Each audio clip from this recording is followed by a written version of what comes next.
ఇవాళ ఏదో విధంగా మనం గందరగోళంలో పడేయాలి, తద్వారా లబ్ధి చేకూర్చుకోవాలనే ఆలోచనలో వైసీపీ ఉండడం, ఆ వైసీపీ పన్నిన కుట్రల్లో కొంతమంది నాయకులు భాగస్వాములు కావడం, తద్వారా ఇక్కడ గందరగోళ పరిస్థితులు ఏర్పడడం, ఆ గందరగోళ పరిస్థితుల నుంచి ఇప్పుడు మరలా సాధారణ స్థితి వచ్చిన పరిస్థితిని కూడా మీరు అంతా గమనిస్తూ ఉన్నారు.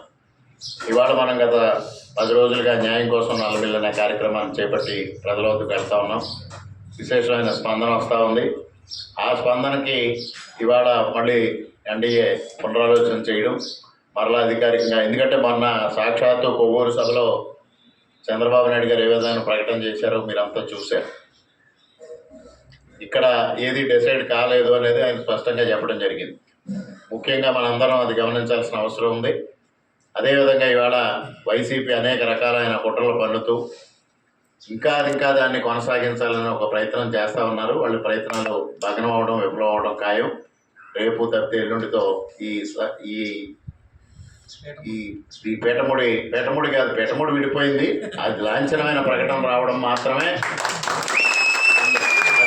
అది ప్రకటన జరుగుతుంది. ఈలోపుగా మనం మన కార్యక్రమాన్ని మనం విస్తృతం చేసుకోవాల్సిన అవసరం. దాని గురించి ఆలోచిస్తూ ఆ విషయాలపైన దృష్టి సారిస్తూ ఈ విధంగా సమయం కాలాతీతం అవడం తప్పించి అంతకన్నా ఉపయోగం ఉండదనే దృష్టితో ఈ నిర్ణయం తీసుకోవడం జరిగింది.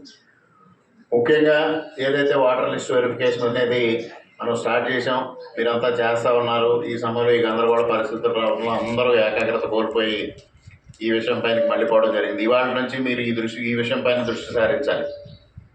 ఇవాళ కూడా మనం ఎక్కువ మంది కార్యకర్తలని, ముఖ్యమైన కార్యకర్తలను కూడా ఎందుకు రమ్మనలేదు అంటే, అందరూ మధ్యాహ్నం ఏదైతే న్యాయం కోసం నల్లబిల్లి కార్యక్రమం కొమరపాలెంలో ఉంది కాబట్టి అక్కడ హాజరవ్వాలి. మరలా ఇప్పుడు హాజరయ్యి